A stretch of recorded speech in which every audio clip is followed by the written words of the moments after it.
Are we ready?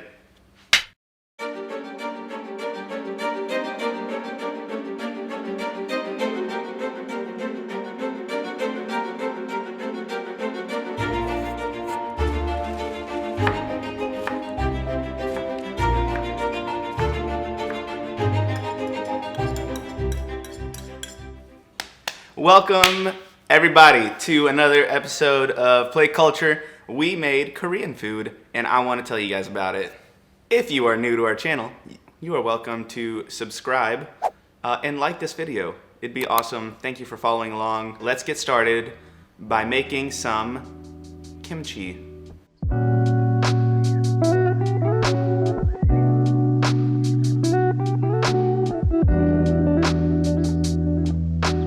Fair warning, there is some construction going on around our house. They're putting a neighborhood in 20 feet away. You might hear some beeping from trucks backing up, but don't worry, because it's just some extra noise. I don't think you were worrying, but in case you were worried about the beeping noise in the background, it's just a truck for construction purposes. Okay, well, we started with the kimchi. Now this process takes something like 2 weeks to make, so we had to get started way early. You might notice I got a haircut since then, so like the kimchi section of the video I had like longer hair, and then now I have like shorter hair, and so that's just because it takes 2 weeks, so like I got a haircut, you know? Anyway, so we started off with the kimchi. I'm going to tell you guys exactly how I made it and kind of some of the issues that I had. Maybe some things that I didn't do that I should have done, but it's okay because it all turned out good in the end. So I started with some Napa cabbage, a big old head. You cut the base off of it first, and then you cut it in half, but you don't want to cut all the way down the leaves because you want to leave those leaves intact. So what you do is you cut the root of it, and then you separate it with your hands. So you can rip it apart after you've cut the root. So you just cut the bottom 2 or 3 inches with your knife, and then you pull it apart. So that way you leave those leaves intact. And that's so that you get bigger pieces of kimchi in the final product. Some people like to cut the Napa cabbage after they've let it soak in the salt and the water. I did not want to do that because I did not have a bowl big enough to let them soak. So what I did is I cut them into strips, and then I put them in a bowl, added some salt and water, and then I put a plate on top of it. You might need to put something heavy if you're using a lighter weight plate, but my plate was heavy enough. And you let them soak underwater in the salt for about 2 to 3 hours. What this does is it really just softens the cabbage. You're making it to where it's not as hard and maybe not as crunchy as cabbage would normally be, especially in Napa cabbage. While those are soaking, you can go ahead and prepare the rest of your vegetables and the other ingredients that you're putting in. So in another bowl, you want to mix a little bit of sugar, some ginger and garlic. Make sure you're grating the ginger and mincing the garlic nice and fine. And then adding a few different vegetables. The traditional ones here are going to be onion and green onion, daikon radish, which is also known as a Chinese white radish, as well as carrot. I am allergic to carrots, so we did not add any carrot to this particular kimchi recipe. But we had all the other ingredients, and then you just chop those up nice and small. You want to make them into matchsticks as much as possible. So with the daikon radish, you cut them into circular slices, and then you take those and you cut them into little matchsticks. That way it really fits in with the texture of the rest of the kimchi. Then you want to add a little bit of fish sauce to the whole thing, and then also the Korean chili paste. You can also buy chili flakes and make this paste yourself, but I feel like the easiest way to do this at home for anybody who wants to make this is by using the ready-made chili paste that is called gochugaru. I'm gonna look it up. I'll be right back.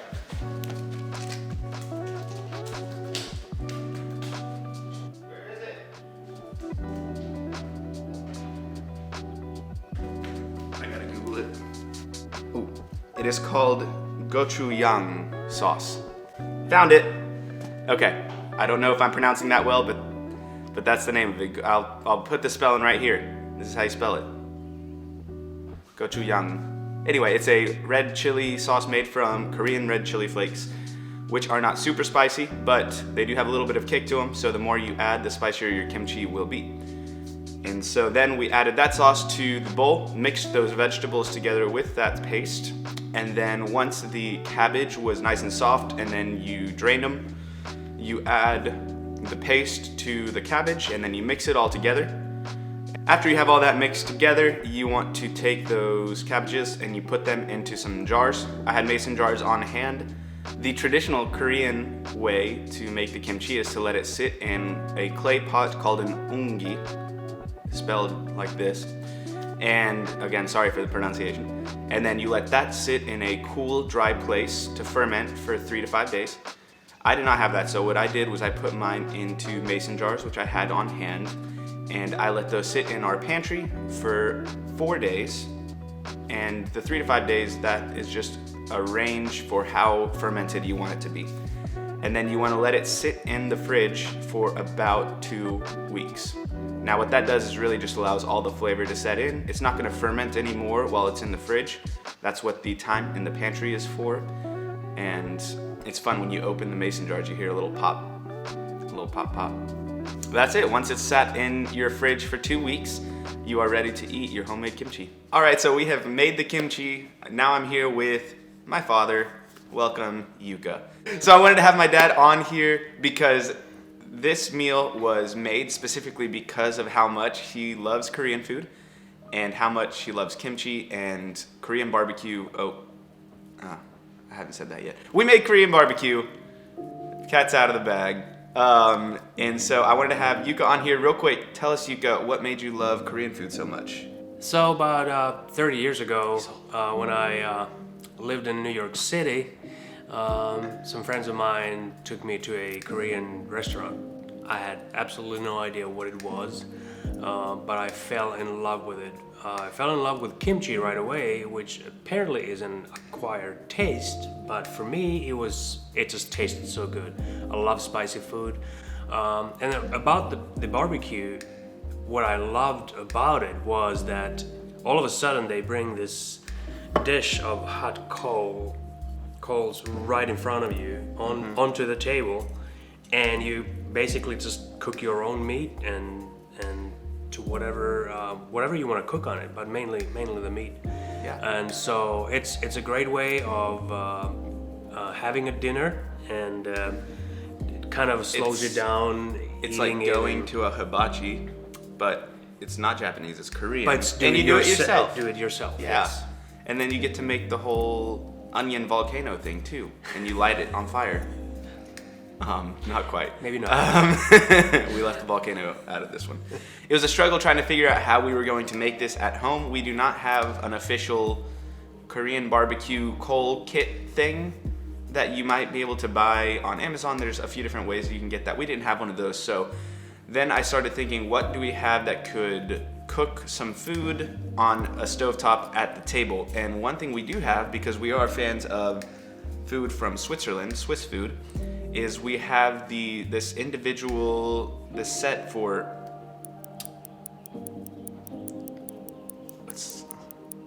raclette. There it is. Came to me. You could have helped me. I'm not the only one who's You could have old helped here. me. He knew the answer. He didn't want to say it. We have this thing for raclette, which is a type of a meal for Swiss food, which we might make in the future. We need to join us for Swiss night at some point in the future. But anyway, so we use the top of that, which is usually used to cook potatoes, and we use that to make the Korean barbecue. And so you can get that pretty darn hot. It did take a little bit longer for the pork belly to cook on that than, let's say, it would on a cast iron, but it was worth it because we got to do it the traditional way of cooking at the table in front of the people who are eating. And so what we threw on there were the pork belly, or as you would say in Korean, the sanjupsal. Correct me if I'm saying that right or wrong. Fun fact, that is also slang for a slightly larger human. So you got two sanjupsals sitting on this couch right now too. Just one. We're working on it. Anyway, so we put some sanjupsal or pork belly on the top of there to start searing that. And if you don't know, pork belly is where we get bacon. And so it's this really fatty meat, but you cut it into thicker slices, and then you cut that after it's cooked and browned on both sides, you cut that into small strips. And then also we threw on a lot of different vegetables. And kimchi, which is which one of the actually turned out vegetables. really, really Yeah. good. Oh. So browning your kimchi is delicious. If you Yes. didn't know, it's really, really good. So you can eat it as it is from the jar, or you can also brown it on a stovetop, and it's delicious all around. And we also put some whole mushrooms. One thing to note about the whole mushrooms is when you put it on there and it starts cooking, and there's a little bit of the liquids released from the mushroom into the little, after you took the stems out, and then there's a little like pocket there, and there's a little bit of water. I don't know the official terms, but it's delicious. You're not supposed to pour that out. You want to eat it with that stuff. But be careful, the juices it becomes in it. very hot. It is very hot, but you want to keep that. Don't pour it out. Don't try to get rid of it. That the stuff is really good. I have to. And then, can I point out something that is an advantage if you do it on a surface that is not like a crate, like something like on a traditional Korean barbecue. Yeah. It's it's a little it's- bowed out. it's bowed out, but also things would fall to the coals. Yeah, through the cracks. Yeah. So the advantage of this when putting kimchi on it or whatever is that You don't lose anything. the juice stays with it Yep. and it actually cooks in it, and Yep. it was a great advantage to that in that point. But oh yeah, that's Anyway, good. so continuing on the vegetables that we had, we also had thick slices of onion that were browning on there. We had the mushrooms, we had the kimchi, and then you also we took a measuring cup, but you can use any metallic bowl, and you put slices of garlic in there, and then a little drop of sesame oil, and then you set that right on top of the cooking surface. And then by doing that with the metal bowl, or we used a small measuring cup, it allows for those garlics and the sesame oil to cook and get really, really soft and delicious. And so once you have all this cooking, once it's all browned, then you take those off a little bit at a time, and you put those into a piece of lettuce, and you eat it kind of like as a lettuce wrap, or you can eat it separately. There's a lot of ways you can eat Korean barbecue, but I think the lettuce wrap is the way to go. Oh, the salad. I was gonna I forgot about the salad. remind you. Yep. All right, so first things first. All right, going back to the salad, because this was honestly one of my favorite parts of the kimchi, was we made it's a green onion salad with a soy sauce based dressing. So the green onions are cut really, really thin, and the way you do that is you cut it into sections. So you want the green ends separately, and then you want the little white bulbs to be cut separately. And what you do is you cut those in half, and then you spread them out flat, and then you cut them even thinner. So you want thin, long matchsticks of green onion, and then you cut up some and wash some lettuce, and then you mix those two together. And then the dressing is based with soy sauce. So it's a soy sauce base. You add some sesame oil, and you add I added some rice vinegar, and then you add the Korean red chili flakes, which are gochugaru. Yes. You add those to it as well. That was really good. It was so good. So you take all of that and then you mix it together with the green onion and the lettuce, and then you put that on top of the Korean barbecue and that soy sauce based dressing. Oh, sesame seeds. Also sesame seeds. And then you put that all together with the vegetables from the barbecue, and then you put it into a little lettuce wrap kind of a thing, and you eat that all together. Eat it separately Or you as can- Exactly.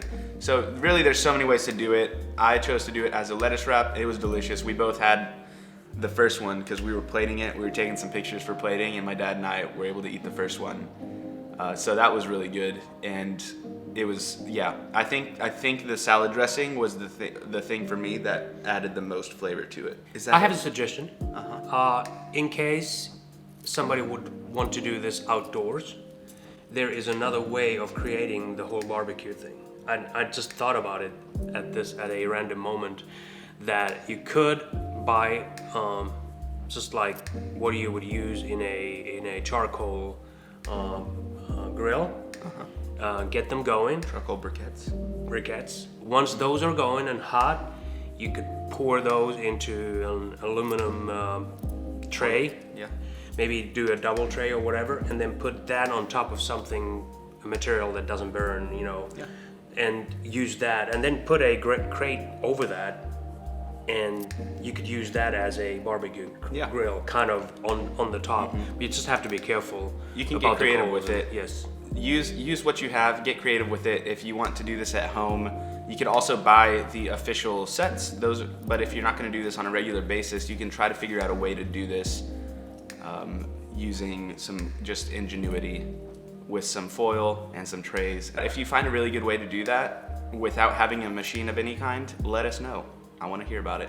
This week we decided to not do dessert because the Korean barbecue was incredibly filling and delicious, and Maybe we didn't need it either. yeah, it was us Sun Gypsels didn't need the dessert. Thank you guys for watching, and we will see y'all next week. That was not planned. Excellent. We did not plan on doing that. We just both did it.